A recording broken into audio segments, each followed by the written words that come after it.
ભાદરવામાં જે અષાઢી માહોલ જામ્યો છે એની પણ વાત કરવી જરૂરી છે, કારણ કે આજે 135 તાલુકાની અંદર વરસાદ વરસ્યો છે અને મેઘરાજાએ તોફાની બેટિંગ કરી છે. જતા જતા પણ જેટલી કમી છે અથવા તો જેટલી પણ કસર છે એ બધી જ પૂરી કરી દેવાના મૂડમાં દેખાય છે. સૌરાષ્ટ્ર, દક્ષિણ ગુજરાત, ઉત્તર ગુજરાતમાં જાણે કે ધમાકેદાર બેટિંગ કરી બારે મેઘ ખાંગા થયા હોય એવો વરસાદ વરસ્યો છે. ભાદરવામાં જામ્યો અષાઢી માહોલ, મેઘરાજાની ફરી એકવાર ધમાકેદાર બેટિંગ, ગાજવીજ અને ભારે પવન સાથે વરસાદની એન્ટ્રી. જતા જતા પણ મેઘરાજાએ રાજ્યમાં હવે જોર વધાર્યું છે. વિદાય પહેલા ફરી એકવાર મેઘરાજા ધમાકેદાર વરસી રહ્યા છે. હવે મેઘરાજાએ સૌરાષ્ટ્ર અને ઉત્તર ગુજરાતમાં જોર વધાર્યું છે. ભાવનગરમાં સવારથી વરસાદી માહોલ જામ્યો હતો. ભાવનગરના અલંગમાં ભારે વરસાદ થતા નીચાણવાળા વિસ્તારોમાં પાણી ભરાઈ ગયા. અલંગમાં રેડક્રોસ હોસ્પિટલની આસપાસ ઘૂંટણસમાં પાણી ભરાતા સ્થાનિકો મુશ્કેલીમાં મુકાયા. ભાવનગર જિલ્લાના શિહોર તેમજ ગ્રામ્ય વિસ્તારોમાં રોડ રસ્તા પર નદીઓ વહેતી થઈ ગઈ. સુરકા દરવાજા પાસે પાણીનો ધસમસતો પ્રવાહ જોવા મળ્યો. ભાવનગર શહેરમાં ભારે વરસાદ થતા અનેક વિસ્તારો પાણી થયા. નિર્મલનગર, માધવરત્ન બિલ્ડિંગ પાસે વરસાદી પાણીનો જમાવડો થયો. ભાવનગર શહેરમાં આજે કહી શકાય વહેલી સવારથી ધોધમાર વરસાદનું જે આગમન થયું છે, ત્યારે હાલ કહી શકાય કે 2 ઇંચથી વધુ વરસાદ છે તે ખાબકવા પામ્યો છે. ત્યારે હાલ ભાવનગર શહેરમાં અવિરતપણે ધોધમાર વરસાદનું આગમન છે તે શરૂ છે. ત્યારે સંદેશની જે ટીમ છે તે રિયાલિટી ચેક કરવા માટે તેને ગ્રાઉન્ડ ઝીરો ઉપર આવી પહોંચી છે. ત્યારે ભાવનગર શહેરના કુંભરવાડાનો જે વિસ્તાર છે, આ વિસ્તાર કહી શકાય કે શીતળા માતાની દેરી પાસેનો જે વિસ્તાર છે તે પાણી ભરાવાની સમસ્યા છે તે જોવા મળી રહી છે. વર્ષોથી અહીંયા પાણી ભરાવાની સમસ્યા છે તે જોવાઈ રહી છે, પરંતુ કોઈ પણ રસ્તા પર પાણીનો નિકાલ કરવા માટે થઈને મનપાની કોઈ કાર્યવાહી થતી ન હોવાને કારણે વાહન ચાલકો છે તેને ભારે મુશ્કેલી વેઠવાનો વારો આવી રહ્યો છે. ત્યારે હાલ કહી શકાય કે જે રીતે ઘૂંટણસમાં પાણી જે ભાવનગર શહેરના કુંભારવાડા વિસ્તારમાં ભરાયા છે તેના કારણે હાલ વાહન ચાલકો છે તે ભારે પરેશાન થયા છે. અમરેલીના લીલિયામાં પણ સતત બીજા દિવસે વરસાદી માહોલ જામતા સ્થાનિક નદીઓમાં ઘોડાપૂર આવ્યા. કેટલાક વિસ્તારોમાં નદીઓની માફક ધસમસતો પ્રવાહ વહેતો જોવા મળ્યો, જેના કારણે ચેકડેમ અને તળાવ ઓવરફ્લો થયા.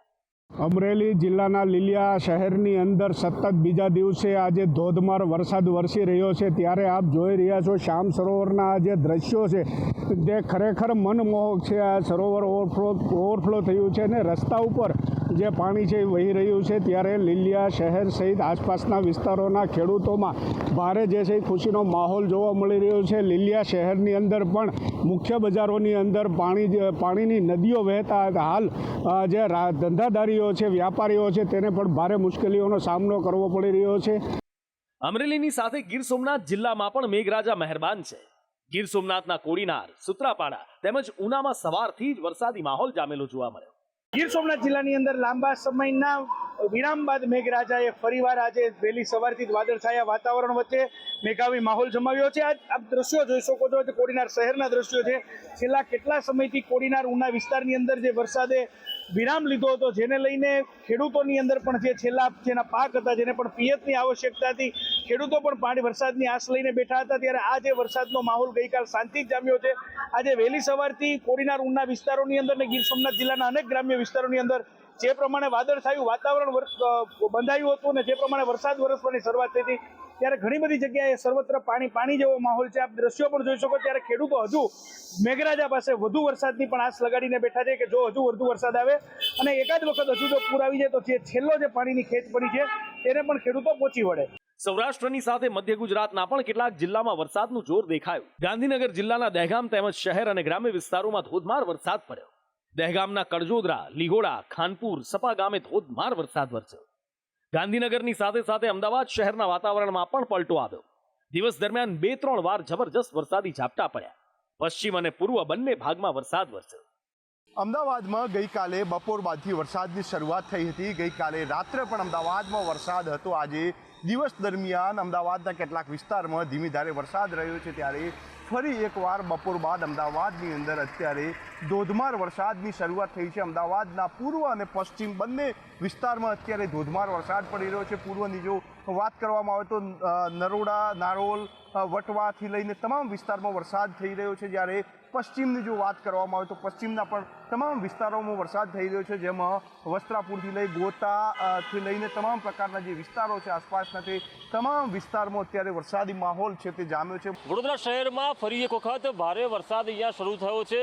ગત રોજ પણ 6:30ની આસપાસ આ રીતે ભારે પવન સાથે વરસાદ શરૂ થયો હતો, ત્યારે વડોદરા શહેરમાં આજે ફરી એક વખત સમી સાંજે ભારે વરસાદ અચાનક જ શરૂ થઈ ગયો છે. અડધો કલાક પહેલાં જ વાતાવરણ ઠંડુ થયું હતું અને ફરી એક વખત ભારે વરસાદ સાથે અહીંયા પવન સાથે અહીંયા વરસાદ શરૂ થયો છે. ગતરોજ જે રીતે ભારે વાવાઝોડું આવ્યું, 110 કિલોમીટરની ઝડપે વાવાઝોડું આવ્યું, ત્યારે 300થી વધુ વૃક્ષ ધરાશાયી થયા હતા, લગભગ 35થી વધુ વાહનો દબાયા હતા, જનજીવન અસ્તવ્યસ્ત થયું હતું. ત્યારે ફરી એક વખત સાંજે વરસાદ શરૂ થતાં લોકો મુશ્કેલીમાં મુકાયા છે અને ફરી એકવાર એક મહિના પહેલાં આવેલું પૂર કે પછી ગતરોજ આવેલું વાવાઝોડું જેવી પરિસ્થિતિ થશે કેમ તેની ચિંતા પણ વડોદરાવાસીઓમાં છે. અને જતાં જતાં મેઘો પોતાની જમાવટ કરી રહ્યો છે અને જતાં જતાં ફરી એક વખત વડોદરાને ક્યાંક અસ્તવ્યસ્ત કરીને જઈ રહ્યું છે. ત્યારે શું આ શરૂ થનારો વરસાદ ફરી એકવાર વડોદરાને અસ્તવ્યસ્ત કરશે કે કેમ તેની ચિંતા નાગરિકોમાં છે. ઉત્તર ગુજરાતના પણ કેટલાક જિલ્લામાં વાતાવરણ પલટાયું. બનાસકાંઠામાં ભારે પવન સાથે ધોધમાર વરસાદ વરસ્યો અને વડગામના જલોદરા ગામે નુકસાની જોવા મળી. ભારે પવન ફૂંકાતા પતરા ઉડ્યા, સિમેન્ટના પતરા તૂટ્યા. બનાસકાંઠાના ડીસા શહેર અને ગ્રામ્ય વિસ્તારોમાં અસહ્ય ઉકળાટ બાદ ધોધમાર વરસાદ વરસ્યો. બનાસકાંઠાની સાથે અરવલ્લીના પોશીનામાં પણ વરસાદ વરસ્યો. પોશીનાના ગ્રામ્ય વિસ્તાર દિલવાડા, કોટડા, લાંબડિયામાં રોડ રસ્તા પર પાણી વહેતા થયા. હવામાન વિભાગે આગાહી કરી છે કે હજી 3 દિવસ ભારે વરસાદની શક્યતા છે, જેમાં દક્ષિણ ગુજરાત માટે રેડ એલર્ટ આપવામાં આવ્યું છે.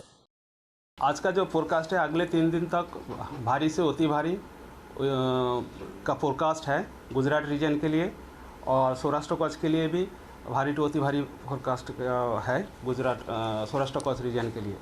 डे 1 में जो गुजरात रीजन है हेवी टू वेरी हेवी और विथ एक्सट्रीमली हेवी रेनफॉल होने का चांसेस है आइसोलेटेड जगह में.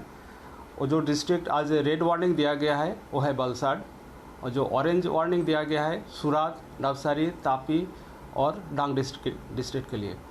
और उसका जो नॉर्दर्न जो उत्तरी और डिस्ट्रिक्ट्स है मेनली साउदर्न गुजरात रीजन में वो उसमें हेवी रेनफॉल होने का चांसेस है.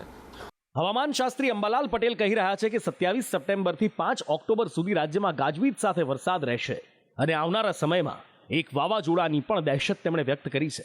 તારીખ 27 સપ્ટેમ્બરમાંથી 5મી ઓક્ટોબર વચ્ચે ગાજવીજ સાથે વરસાદ આવશે અને ત્યારબાદ 10મી ઓક્ટોબર આસપાસ પણ વરસાદ આવશે, પરંતુ લગભગ 11-14 ઓક્ટોબરથી લગભગ 28 ઓક્ટોબર વચ્ચે બંગાળ ઉપસાગરમાં એક ભારે વાવાઝોડું બનવાની શક્યતા રહેશે. આ ઉપરાંત તારીખ 7થી 14માં અરબી સમુદ્રમાં પણ એક હલચલ જોવા મળશે અને તારીખ લગભગ 14થી 25-28માં અરબી સમુદ્રમાં પણ એક સાયક્લોન બનવાની શક્યતા રહેશે. બંગાળ ઉપસાગરનું જે સાયક્લોન છે ઓક્ટોબરમાં એ ભારે ચક્રવાત પણ બની શકે, જ્યારે અરબ સાગરનું સાયક્લોન બનવાની શક્યતા છે તે લગભગ ઓમાન તરફ જવાની શક્યતા ગણી શકાય. રાજ્યમાં જતા જતા મેઘરાજા ધમાકેદાર બેટિંગ કરી રહ્યા છે. હવામાન નિષ્ણાત અને વૈજ્ઞાનિકો કહી રહ્યા છે કે આ તોફાની બેટિંગ હજી કેટલાક દિવસ સુધી આમ જ ચાલવાની છે અને માટે જ નવરાત્રિના તહેવાર પર વરસાદનું વિઘ્ન તોડાઈ રહ્યું છે. સાથે જ જો વાવાઝોડું આવે છે તો પરિસ્થિતિ વધુ ગંભીર બની શકે છે. બ્યુરો રિપોર્ટ, સંદેશ ન્યૂઝ.